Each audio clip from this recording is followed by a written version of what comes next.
Buy Dave Koken's MLB World Series pass and get his NHL for free. Dave finished last baseball season ranked #1 in total profit. And right now, with our early bird pricing, you can get Dave's full season through the World Series for $895. Koken is also currently ranked #1 on the ice at Wager Talk. Lock in Koken's NHL through the Stanley Cup for $459. But for a limited time, by purchasing Dave Koken's early season MLB pass, you will get the rest of Dave's NHL season through the Stanley Cup for free.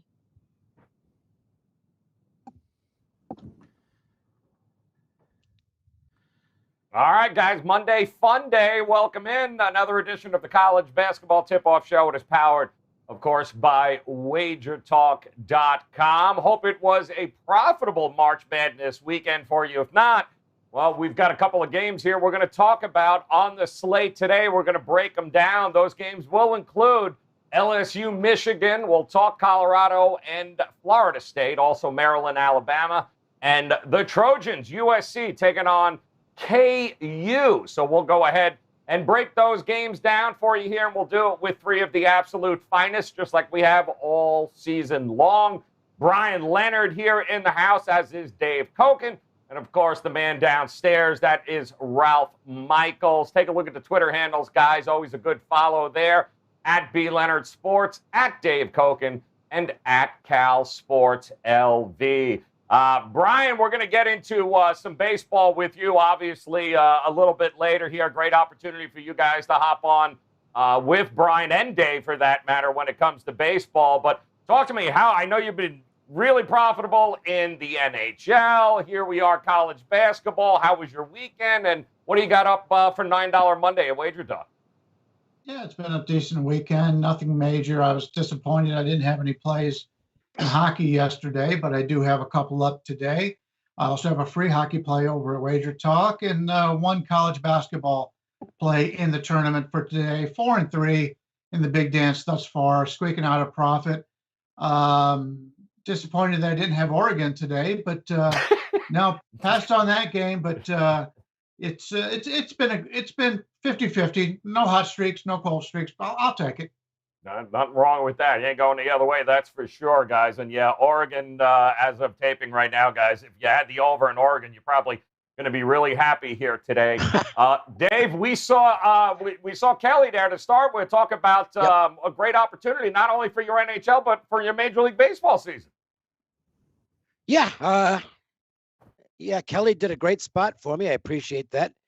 It's you get the full season baseball, and that's at a discount. And then you also get the rest of the NHL at no extra cost. So there's three sports where I've done extraordinarily well. College, I think everybody knows about the college football, which, by the way, we're doing pretty well with the spring football now. Major League Baseball and the NHL. I wish I could say better about the basketball. It was good this weekend, but I haven't had a great season in college basketball, to be honest. But at least it's ending, hopefully, on a positive note. And overall, I'm relatively pleased. I'm not the easiest person to satisfy when it comes to my own records, because I want to win every bet. But I'm pretty content right now. So we'll see if we can keep it going. I can tell you guys right now, no two gentlemen at all of Wager Talk that you'd want when it comes to Major League Baseball season than these two guys, Dave Koken and Brian Leonard. Ralph Michaels, my friend, how was your weekend? Thoughts so far on March Madness, and what do you got up for $9 Monday? Oh, reading it well. Very happy. 2 5% plays in the last 5 days, which is a rarity. But had Texas Tech over Utah State, talked about that pressure. Boom, the game played out exactly as I had, and had a 5-star yesterday on Villanova, a game where I thought North Texas was completely outmatched with a crazy line. So 4 plays today. You're getting 4 plays. And I remember Dave's math from about 2 weeks ago. That's $225 a play. So, I do remember those things you say, Mr. Koken. Well done, Ralph. Very good with the math there. Thank you very much, Dave. All right, guys, let's jump into it here right off the bat. Let's talk a little bit LSU and Michigan here if we can, because interesting line here. Michigan opens up as a 5-point favorite. Total 148.5. And as I'm looking, I'm seeing 4.5 popping up. I'm also seeing the total came down. Now it's back up to 148.5 in some places, 148. Not many teams hotter, I guess, right now than LSU there, Brian Leonard. And let me start with you. Your thoughts on this game in Michigan being the 4.5, 5-point favorite? Yeah, first off, I want to congratulate Rolf on his Ohio education there, figuring that out math-wise. This is an interesting one. You got an LSU team offensively. They've been very good all season long. But one thing they don't do is keep the opposition off the offensive glass, ranking 319th. Well, that's something Michigan does very well. And that's where I think is going to be the difference in this game. The line is about where I expected it. But Michigan has been a little bit different, obviously, since they've lost Livers. He was a major playmaker for them from the outside and go inside, and they haven't played nearly as well without. But they game against Texas Southern, took it to the woodshed there, win that game by 16, one of their higher graded games on the season if you take a look at their shot stats. But now they're stepping up against an LSU team, very good offense. I am so concerned about the LSU defense. I lean with Michigan here, probably not enough to give it more than a glance, but that's the side I'd be looking at in this one. All right. How about it, Dave? The line 4.5, 5, Michigan here. Do you like that line? Well, I mean, Brian mentioned Livers, and look, he's not the most important player on the team, but the one thing Michigan doesn't have a wealth of is depth. So if you take any of the starters out of that lineup, I think it can have more of an impact on them than it has on some other really good teams. They're just not as deep a team, and there's a drop-off when they have to go away from their starters. And, you know, we look at some of these numbers, and one of the things you'll see on bench minutes for Michigan, 314th in the nation. So their starters log a lot of minutes. Outside of that, I would have liked Michigan in this game, really precisely for the reasons Brian already mentioned. Offensively, the teams are pretty close. LSU's got a very good offense. Defensively, there's a big edge on the Michigan side. LSU is not a particularly good defensive team, and he mentioned the key, which is the boards. They give up too many rebounds, and they also don't force many turnovers. So that's basically the holdup for me. I think the line's a little bit lower than it could have been because of the injury. I believe it's been adjusted 1 point, and I think that's a proper adjustment based on what I was saying about their depth situation. It gets me out of the game because I think all hands on deck. I prefer Michigan, but all hands aren't on deck, so I can't play it. Yeah, Ralph, we've seen what the team with a hot hand can do here at this time of year. LSU, outside of a 1-point loss in the SEC championship to Alabama, they've been red hot here. Do you think they have enough to be able to upset Michigan? I don't. I like Michigan here. And, you know, if you go to Ken Palm and then you go to LSU's page and you go to opponent tracker and then you click the adjusted Ds, well, they're 2-5 against the top 7 Ds they faced, with Michigan being the number 8 D. You know, they've gotten by where they are. Alabama does have an elite defense, but they played them for a third time on a neutral setting. I think Michigan has too much D. Yes, Michigan does have a weak bench, like Dave said, but they also had the walkover against Texas Southern, so those kids didn't play a lot of minutes just 2 days ago. I think you have the better coach, you have the better defense, you have the pedigree on Michigan. I do like the Wolf. They didn't make my card, but I do have a solid lean with the Wolverines.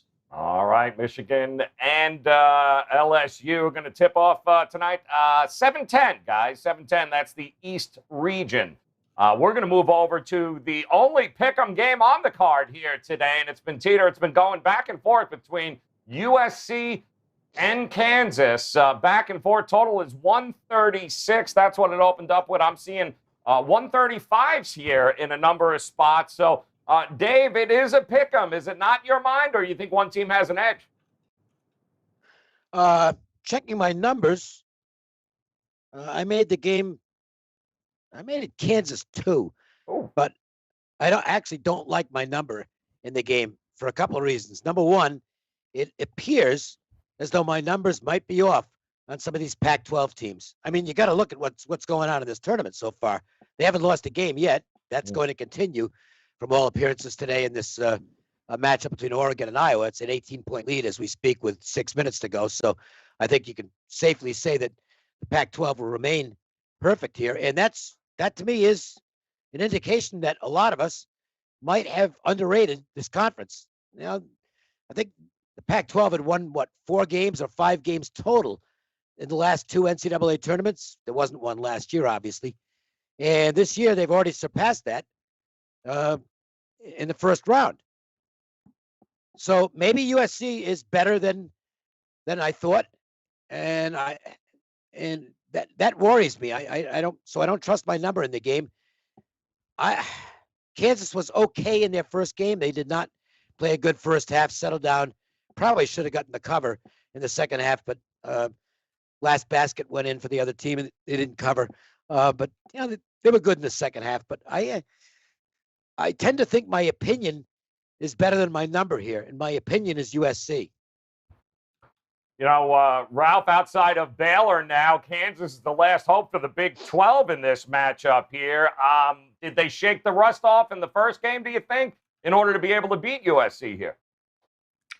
Well, rust and missing people. Let's not forget, McCormick just came back. His first start, he missed a game.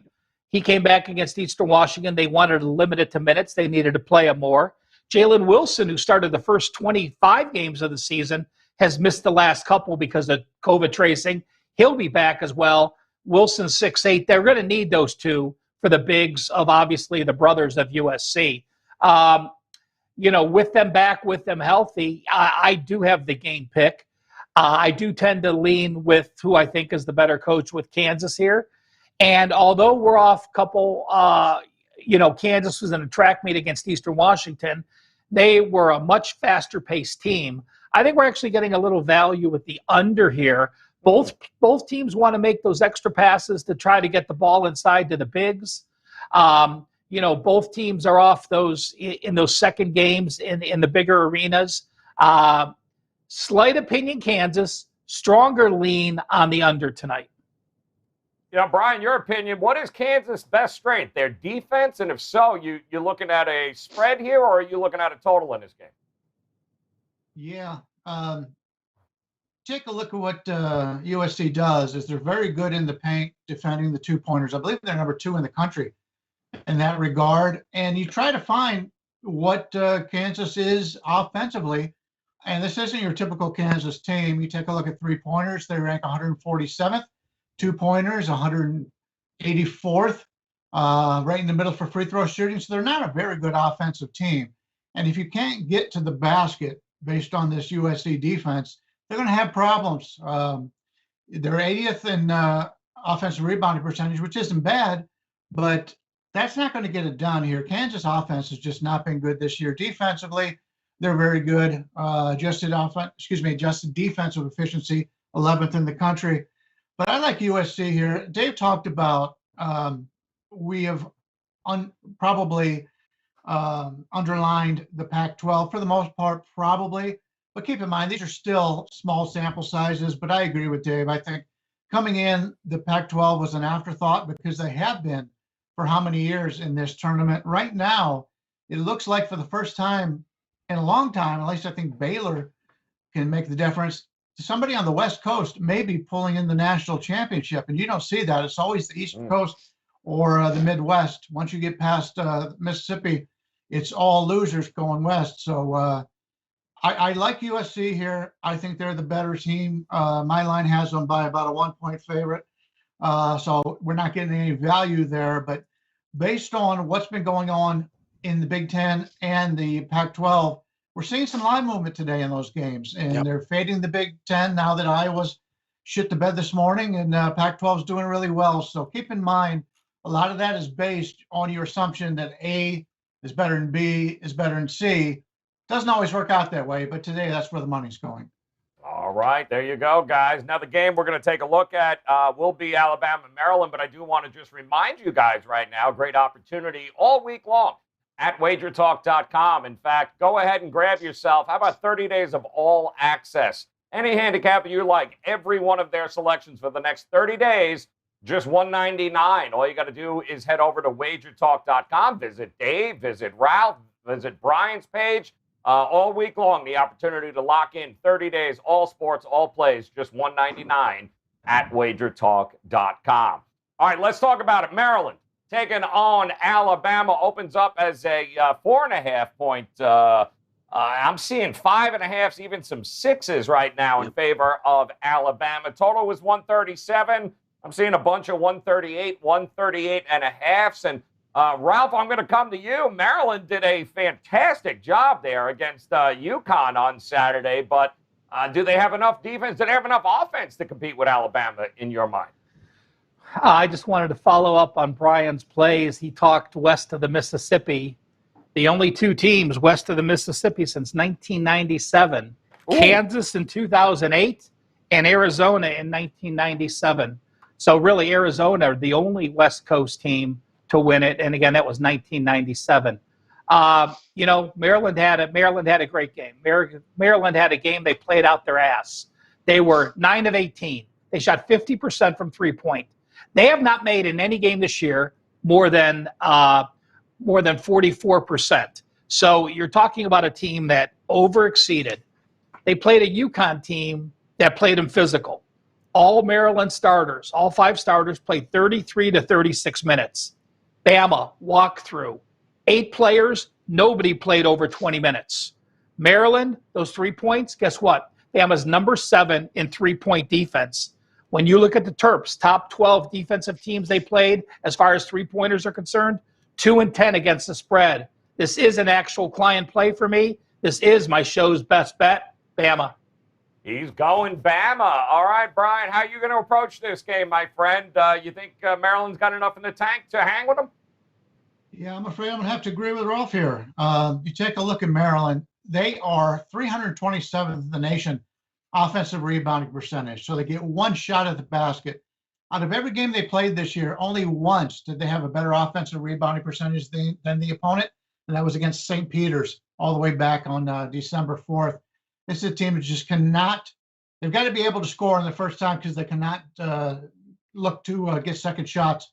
They played Connecticut the other day. They shot 9 of 18 from 3. Connecticut 7 of 23 from 3. That was basically the game there. It's a situation where they got hot against the right team. Alabama's a team right now. They're one of the best teams in the country, obviously, with the ranking that they had as a number 2 seed coming into this tournament. Just played Iona, win that game solidly. You take a look at Maryland as they ended up the season. The only quality teams that they really played over the last 3-4 weeks of the season was Rutgers. They win that game on the road, which was a nice win for them. But they lose to Michigan. They lose to Penn State. They lose to Northwestern. The wins were against weaker opponents, Michigan State twice, Nebraska twice, Minnesota in their fade. So basically, Maryland is advanced based on that one big game, and I think it ends here for Maryland. I like Alabama also. Obviously, I don't like laying more points than what you could have gotten yesterday, but that's the side I'm looking at here. Yeah, Dave, the market's in love with Alabama at this point. Is that a train you want to get in front of? That's what worries me. This looks so easy. And the market is just bombing away on Alabama. 4.5. Did the odds makers miss by that much? I mean, they made it 4.5. It's going to 6. I don't think there's any holdup either. I would not be totally shocked if it gets to 6.5 by game time because it's a later game. I mean, they're betting Alabama like the game is already over. And if you look at the comparative numbers, it probably is. I mean, I made Alabama 7.5 in the game, so they get a check mark on that. Ralph mentioned the minutes allocation from the last game. I don't know how huge that is because these guys they're young and they're in their prime athletically, but it's still an advantage for Alabama. But I get really bothered at this time of year when I see everybody on the same side. And boy, I'm telling you what, it's not every game, but it's working out pretty well in this tournament where if you just look for that 1 or 2 games where everybody's on the same side and just blind bet against them, you get paid. I have a suspicion that it's just a gut feeling that might happen here. And the one thing I'll say is this: Maryland's really got a good transition defense. That does help them in this matchup against Alabama. On the stuff I've got, I have to agree with Alabama, but it's not going to be on my ticket. Oh, Dave, it reminds me of that team. Winthrop. Remember how Winthrop was supposed to just bulldoze over Villanova?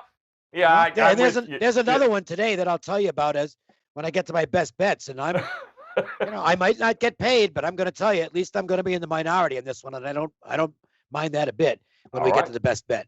Love it. All right, so guys, we're going to move on here to the final game before we get to those best bets. We're going to talk Colorado. Here we go, Pac-12 taking on the ACC this time.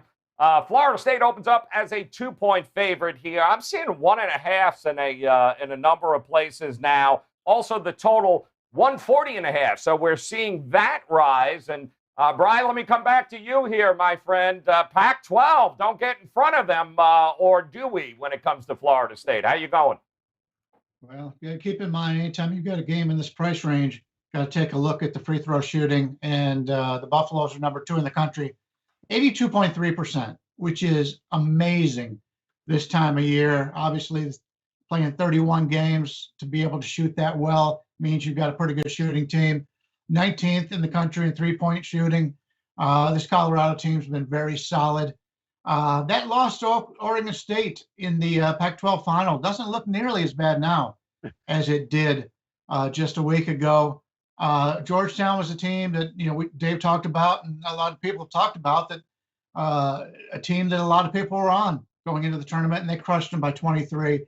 Don't want to stand in the way of this team right now in Colorado. Florida State's a team that has been a good team all season long.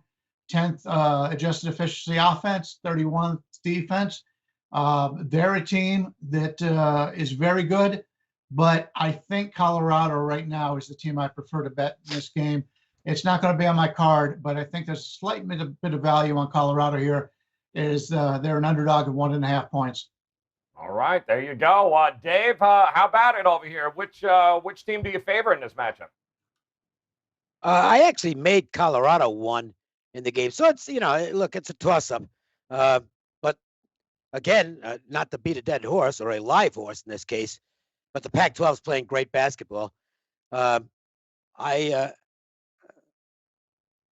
already mentioned the foul shooting, which is exceptional for the Buffaloes. And I'm not as sold on Florida State. And I know those who've watched the show all year already know this. I've never been as sold on Florida State as a lot of the experts are. I think they're good. I think they're very athletic, but I don't think they're a great team. A few weeks ago, I made a strong case, a pretty strong case actually, for North Carolina against them when everybody was on Florida State in that game, and got the win in that one.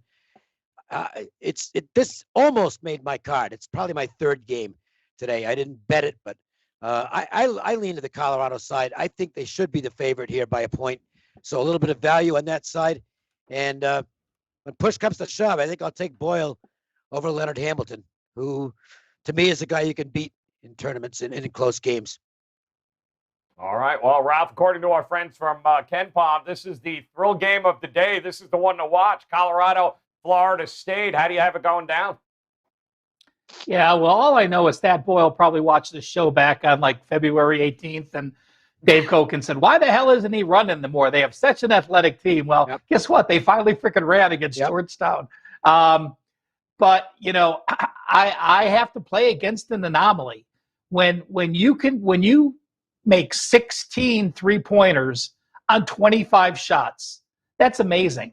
Their highest total this year was number 13. Well, guess what? They played a Georgetown team that was number 174 in 3-point defense. This Florida State team, much better than that. They also have a team where, you're on a situation where you could do what you wanted, where Florida State is a more physical team. Now, I lean Florida State, but I'm not going to get there. I like the Colorado team. The Pac-12 performance, again, has to impress you. The ACC performances have to disappoint you. Florida State's not been tested at all, with what we saw happen to Virginia, at the top of the conference. And plus with Florida State, I mean, you have McKinley, right, for Colorado, one of the best point guard out there. And remember, MJ Walker just went out last game. He missed most of a half. He came back to seal the Greensboro game because they needed him back in. But boy, if he's not 100% healthy and Wright could do what he wants, then I think Colorado can get the win. I'm going to be wishy-washy and throw this one up as a no play for me. But I do lean the under a little bit, just because the second game, the minutes they played, and what they shot in the first game has me leaning towards the under. Did you just go Switzerland on us, Ralph? Is that what you just did? I did, Oh, and you know what? word. I'm glad 1 hour and 2 L's isn't here, because he'd hold up the damn Swiss flag and he'd be starting to eat chocolate and have hot cocoa. And, yeah, it would be absolutely terrible. All right, guys, let's go ahead. Let's get to the best bets. Let's take a look at our friends from the Gold Sheet, who are going to look at the CBI, I believe, right? Bellarmine today taking on Army, I believe, is that game. And don't forget, guys, the Gold Sheet plays of the day. You can always catch the full write-up at Wager Talk's Twitter page. Just make sure you're following Wager Talk on Twitter, and you'll always be able to see the write-ups of all the Gold Sheet plays of the day that we use in the shows. And is it Bellarmine I think they're looking at here today, Ralph? It is. You know, Bellarmine, the first year they've moved up. They're in the A-Sun. But, I mean, they were a Division II powerhouse. So Scott Davenport knows how to coach the postseason. They're ecstatic to be here in the CBI. You know, they ran through. They lost to Liberty in the regular season finale and then lost to Stetson. So Gold Sheet play of the day on the Bellarmine Knights, who play in Louisville, Kentucky. Taking on Army. That's 8:30 tonight, guys. Tip off in that one.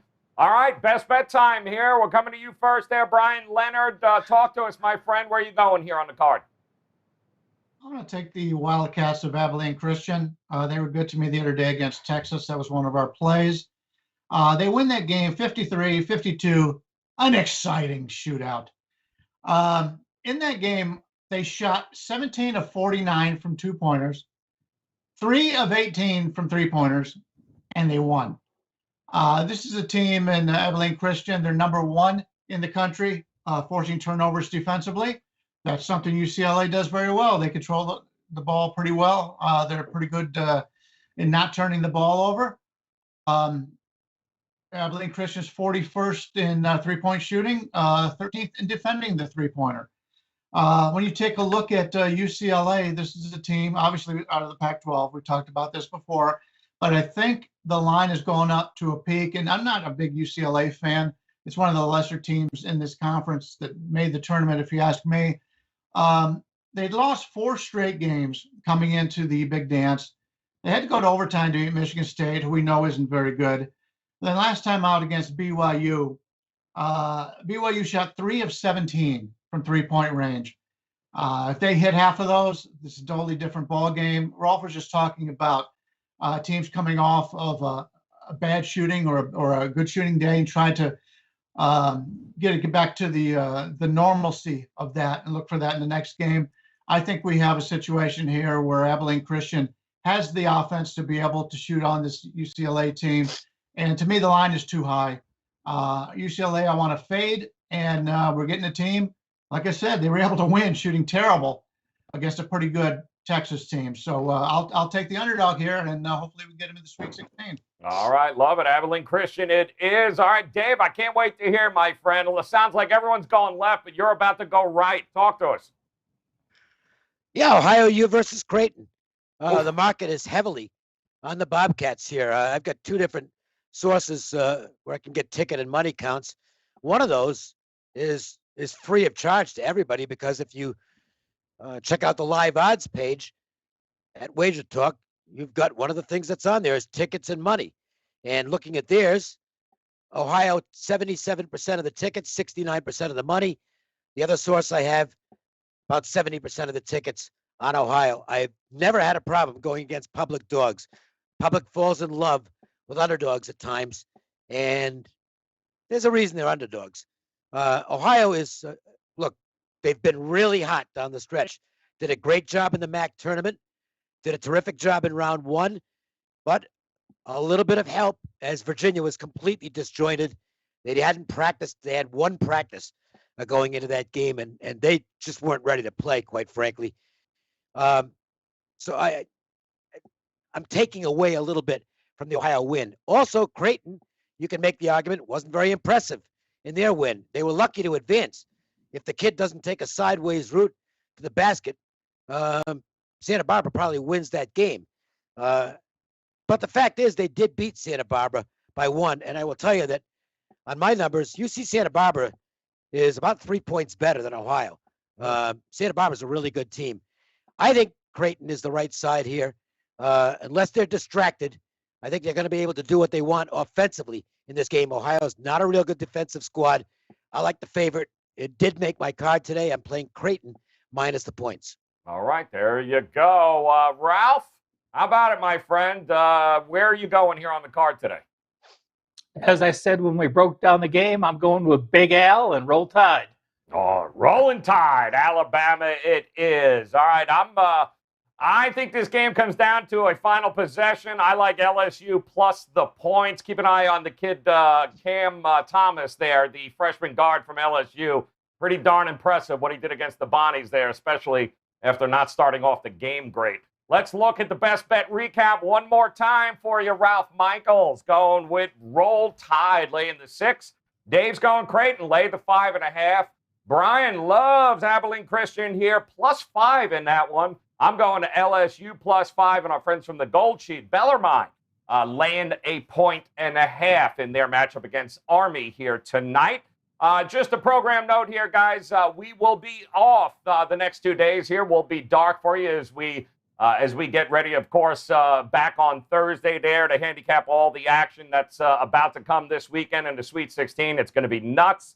We've got you covered. We'll be back on Thursday. Look for a very special edition of Bet On It, too. That'll be coming your way over the next couple of days, not to mention, of course, all the great video content on YouTube. Make sure you hit that bell in the upper right-hand corner. And, of course, come back and join us on Thursday. Also, Brian Leonard, ready to rock and roll, $9 Monday. Dave Koken, $9 Monday, ready to rock and roll, as is Ralph Michaels. All you guys got to do is visit wagertalk.com right now, $9 Monday, which means best bets are just $9. And on behalf of Brian Leonard, of course, Dave Koken, and Ralph Michaels, guys, best of luck with your plays today. We'll be back on Thursday, and we'll talk to you then.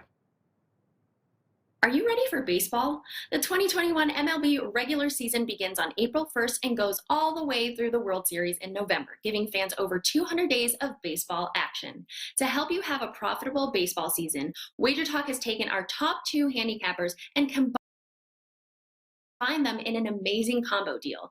The #1 MLB overall all-time is Brian Leonard, and the #1 MLB totals all-time is Dwayne Bryant. MLB through the World Series is priced at $10.95 per handicapper, $8.95 for early bird pricing. But right now you can lock in the #1 MLB all-time overall and #1 MLB all-time totals handicapper for the price of one.